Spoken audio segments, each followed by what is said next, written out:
We're going to assemble our sketchbooks today. We're going to start with gathering 6 pieces of paper for our sketchbooks.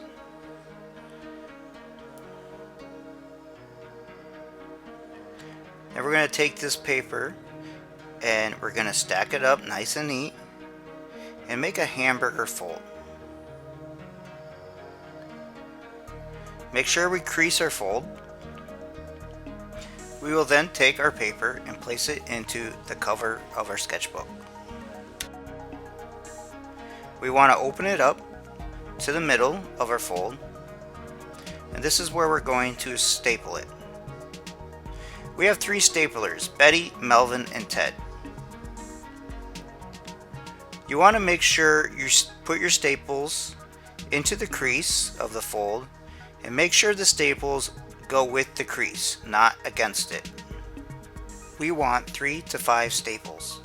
Then are going to go to our tape drawer and find some duct tape that we like. Do not use packing tape or masking tape. Get your duct tape out and unroll it.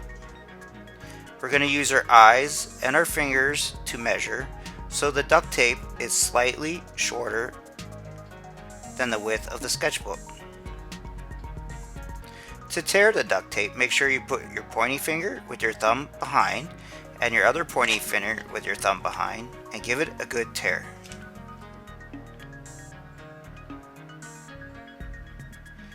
If the paper that hangs out over the edge bothers you, go ahead and trim it with a pair of scissors.